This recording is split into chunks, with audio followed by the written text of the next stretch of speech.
Good morning and welcome to Focus on the News. I'm Senator Dick Black, now retired, and I'll be with you here for the next half hour or so. Let's get into it. We've got an interesting story. This one is out of Germany.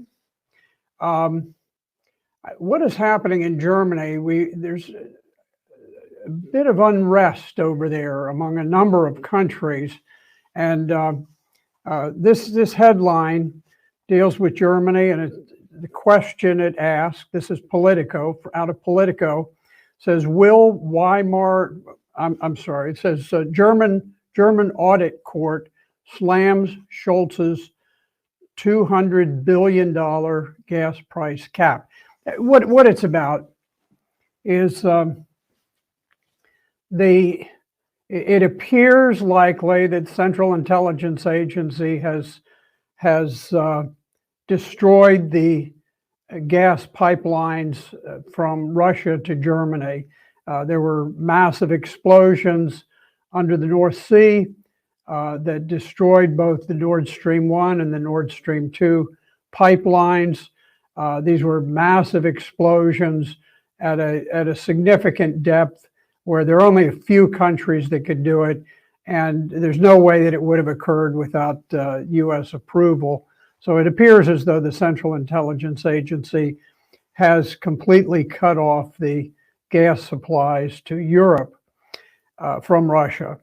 Now, what's going on? Part of the reason for unrest in Europe is because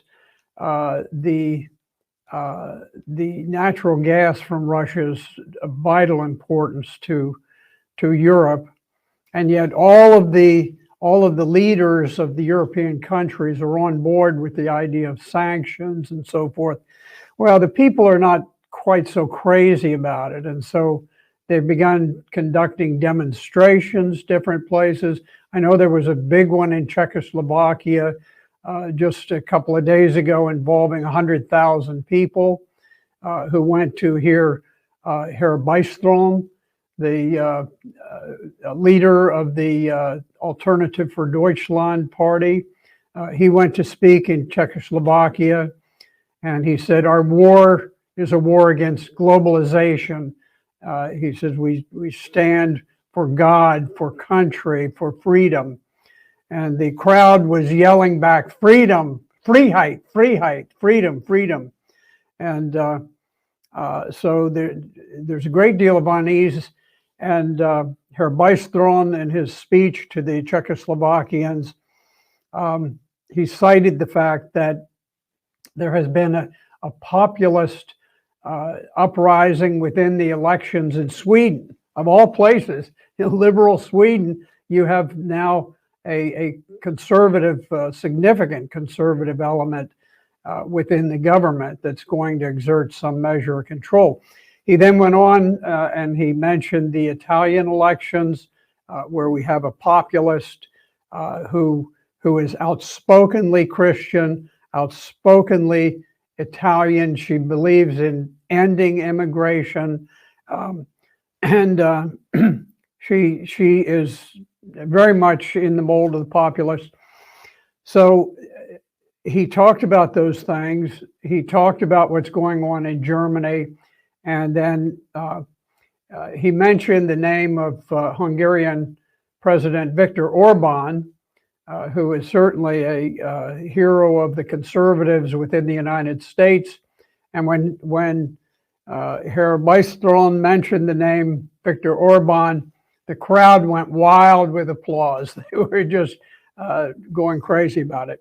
So what you have a populist uprising across Europe. You have people standing up saying, we're sick of taking orders from this transatlantic alliance, from the US, Great Britain, and NATO, all totally ignoring the needs of the European people, focusing their efforts on war, bloodshed, making big war profits off the war in Ukraine. So in any event, what's going on now, that's just the backdrop, but there is an audit court that functions in Germany. And basically it audits what is going on with the budget and issues various decrees evaluating the budget. And they came out and they sharply criticized the German government for planning to finance a gas price cap. Now, what they'll do is basically they'll subsidize natural gas prices to the tune of $200 billion.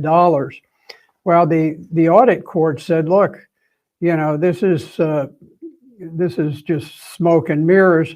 You're bypassing the debt rules that says that, that limits the debt that Germany can acquire.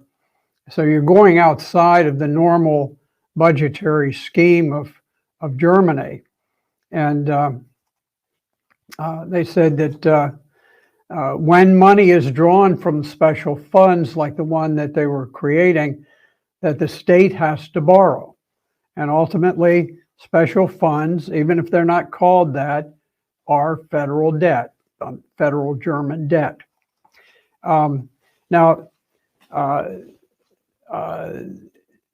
the German Minister of Finance, Christian Lindner, he's part of this liberal government that runs Germany right now. And he said, well, we want to clearly separate crisis spending from regular budget management. Now, already the inflation in Germany is up to 10%. So it's a lot higher than it is in the United States. And it seems to be going up rapidly.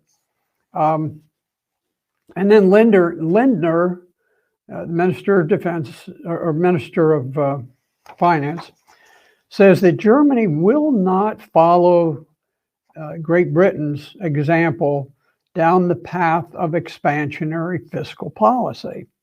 But that's precisely what they're doing. That's exactly what they're doing. The same thing that Great Britain has done, which is print unbacked money and set it into circulation.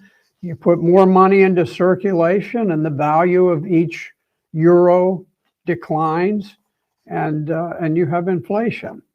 Now, then what happens, Germany is getting in the habit of setting up these special off-budget funds. So they set one up, $100 billion to modernize Germany's armed forces. Now, Germany didn't need to upgrade its armed forces. It had no threat from Russia or anybody else, but the US basically ordered Germany to get involved in this war in Ukraine. So now they're having to pump money into their armed forces. They also put $60 billion into a climate fund so that I guess they can worship Mother Earth and superstition. But again, it's wasting money. And according to the German finance minister, Germany has a whopping 26 special off-budget funds that function. Now, these funds have grown so big that the shadow budget, the unlawful budget, is almost as much as the normal German federal budget. Now, all of this just shows how little allegiance the German Chancellor Olaf Scholz, Chancellor Scholz, you may remember, what was it on the TV show, Sergeant Schultz says, I know nothing. Well, that's German Chancellor Scholz. He knows nothing. Anyway, he seems to show very little allegiance or affection for the German people or concern for the threat to fiscal stability that they face.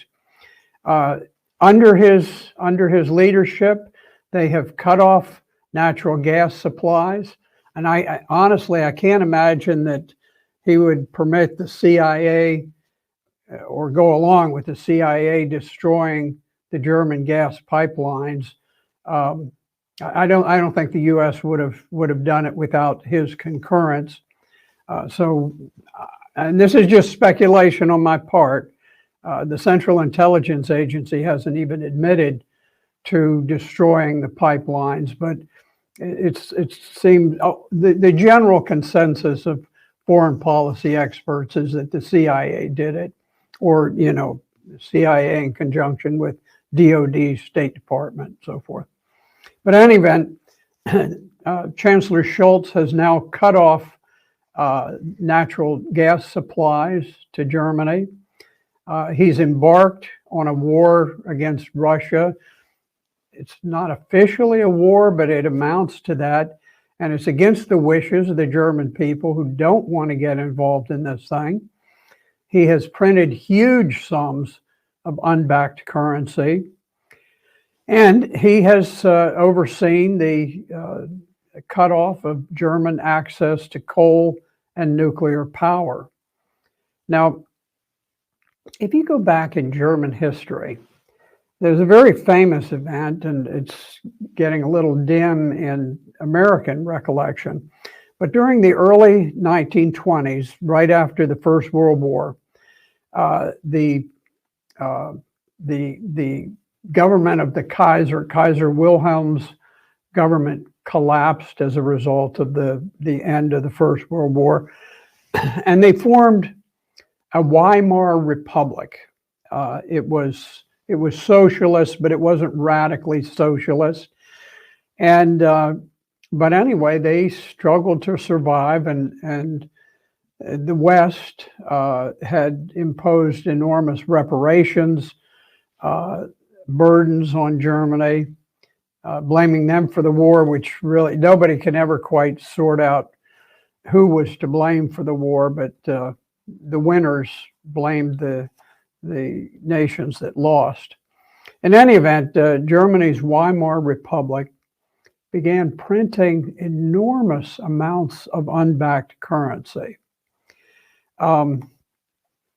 This caused just fantastic, unbelievable levels of inflation that required people to take whatever paycheck they got, not paycheck, but they paid in cash, and immediately run out and buy something with it, anything. You might want to buy a chicken, but if you couldn't find a chicken immediately, you'd buy a pair of shoes, because the day after you got that money, it was declining so rapidly in value that instead of being able to buy a pair of shoes, you'd only be able to buy one shoe. And so it was a terrible time for Germany. And after World War II, Germans were acutely sensitive to inflation.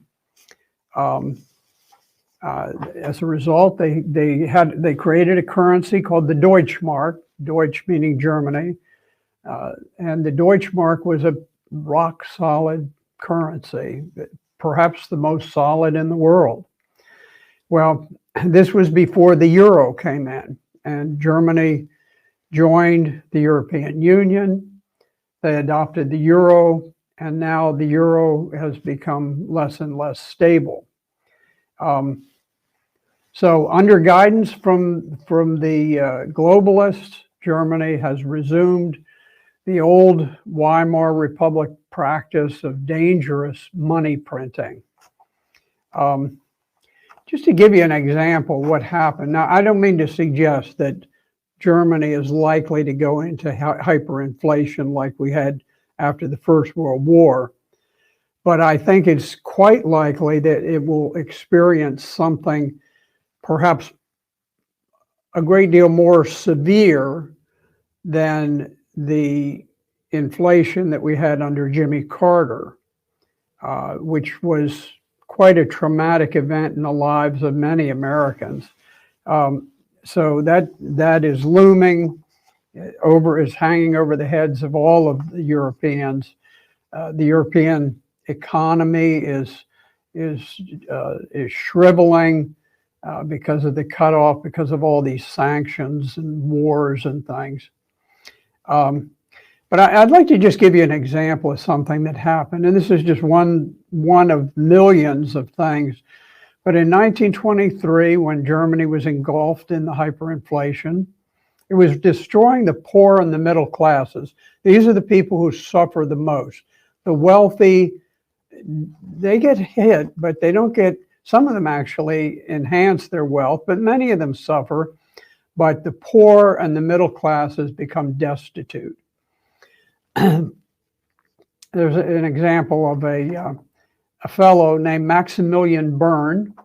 He was described as a comfortably retired literary man. I don't know whether he was a journalist or a printer or what, but he was, in any event, a comfortable fellow from the middle class. And he was watching as inflation devoured his savings from day to day. Now, he was very careful with his money, and over his lifetime, he had saved about 100,000 marks. And 100,000 marks was enough to comfortably retire, to do well, be able to go out to dinner, eat at restaurants, things of that sort. But the inflation began to chop that away and whittle it away. So one day, it got so bad that he finally went down to the bank. He withdrew his entire life savings, and he went out, and by that time, his entire life savings was enough to purchase a single subway ticket. He got on the subway. He took a ride all around his beloved city of Berlin, and then he returned home to his apartment. He locked himself inside and stayed there until he starved to death.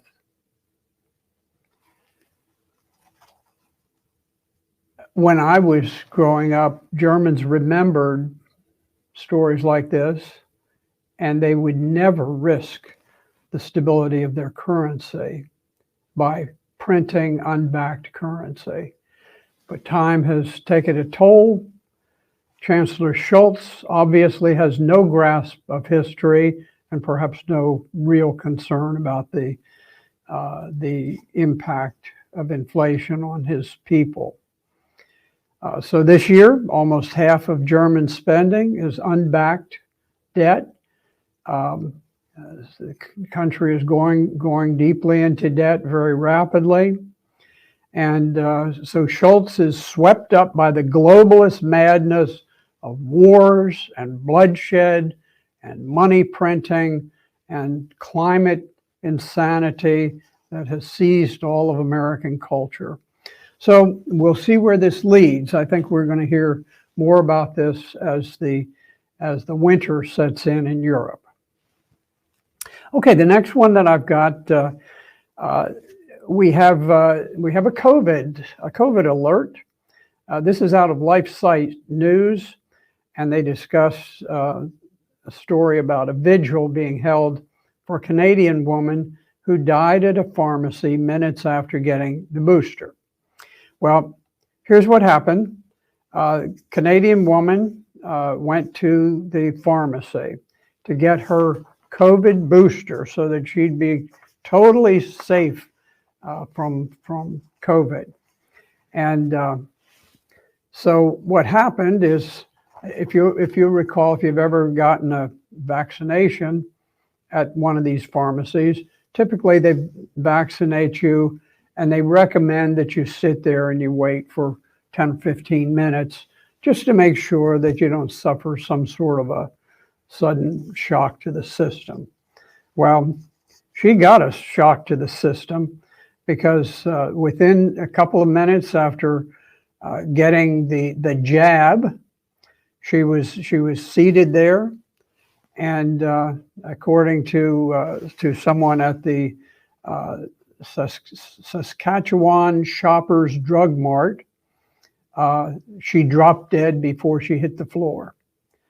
And just moments before, she had been texting her daughter and and she told her daughter she'd just gotten the jab, and the next thing she was dead.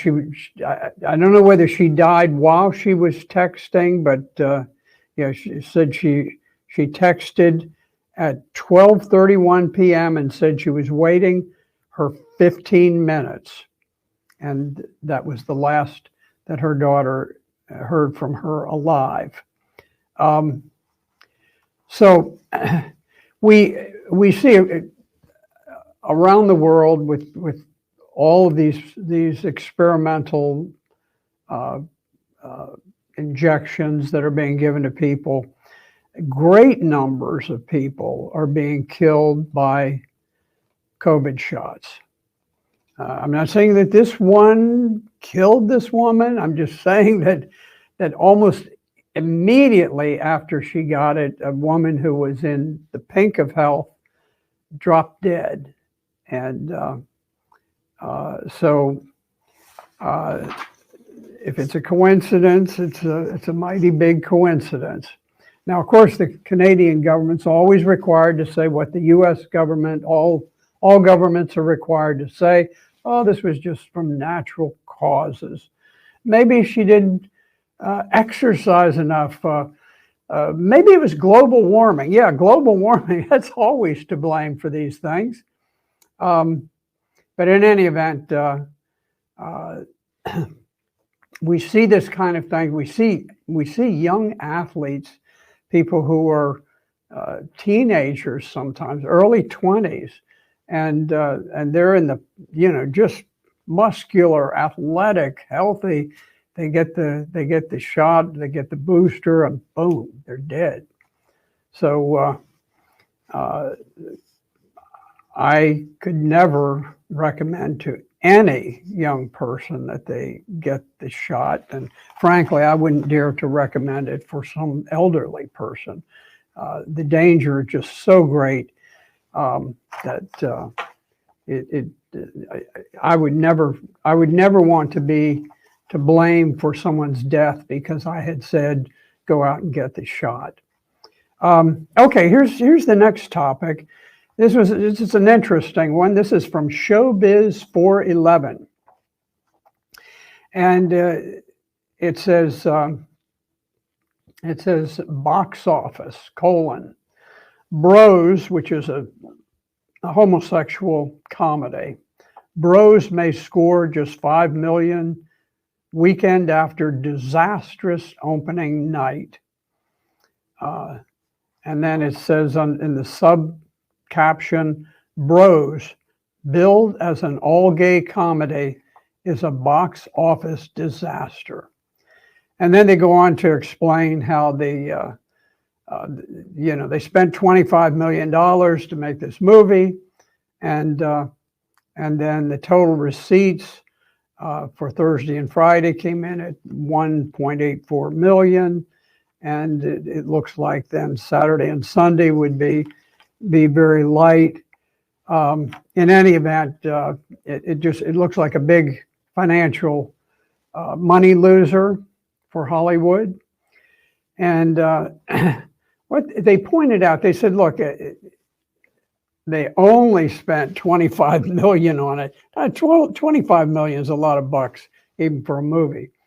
But they spent that. But then the writers of Showbiz 411 pointed out that although Bros doesn't have a huge budget, the movie has had a tremendous amount of publicity and marketing. In other words, free publicity, free marketing. And they say this is a blanketing that most films would give their popcorn up for. In other words, anybody would die to have this kind of free publicity for a movie. And then they say this just means that the public at large had no interest in seeing not only a gay comedy, but one with graphic sex scenes. So the Universal is going to put out another homosexual movie, said that from the same genre, and the article speculates that once that's over, the genre may be severely curtailed. And then it said this is an example of Hollywood being insulated from reality, even when it has the best of intentions. Well, I don't know about the best of intentions thing, but I don't think promoting homosexual sodomy is best of intentions. There's no doubt that Hollywood loves sodomy and they want to promote it. But honestly, who wants to take his best girl to watch some hairy guy mate with another guy's behind? I mean, I'm going to tell you what, this stuff is really a turnoff. Homosexuals, over centuries and centuries, there have been surveys and studies done, and over time, homosexuals make up roughly 3% of the population. That's not a very big market, and I just don't think there are enough depraved perverts out there who want to watch this stuff. It's depraved, it's disgusting, it's revolting, makes you want to vomit. In other words, we don't recommend it. But hey, why pay for a movie ticket when maybe the next thing you know, your nearest school library will be putting it on the shelves for your children to be watching? I'd like to think that that was being facetious, but we know what's going on in the public schools these days. They are a wreck. They are a cesspool. But the good news is we're starting to push back. The schools are, at least the school boards are under enormous pressure from the public to begin to draw back from all of the sexual grooming of children, all of the homosexual perversion, and also from this critical race theory, teaching some kids that it's permissible to bully and beat up other kids who they consider oppressors. So we're making progress. I mean, there's some really hopeful signs. The schools is one area where we definitely have the momentum, and we have the advantage right now in the argument against sexual grooming within the schools. We also have some real hope from the United States Supreme Court that they will begin to gradually move us back to where they will apply the United States Constitution as it was intended by the founders. Cannot underestimate that. And then finally, we've got the November elections. And if the Republicans can just focus on CIS, crime, inflation, schools, those are three issues. They cut across party lines. They apply to Republicans, Independents, Democrats, and the Republicans are on the winning side of every one of those issues in a huge way. So if the Republicans can just get focused and realize that the public doesn't have any interest in wars on the other side of the globe or global warming or all this other baloney, keep focused. Crime, inflation, schools. Anybody who does that's got a tremendous chance of winning. And I think November is going to be a good time for us. Early voting is going on in many places. So I recommend to you to get out there, register your vote right now, and hopefully we'll see a big victory in November. All right, that's it for today. This has been Focus on the News, and look forward to seeing you this Wednesday. I'm hoping that we will have John Tigas back with us then. All right, God bless you all. We'll see you later. This has been Dick Black. Focus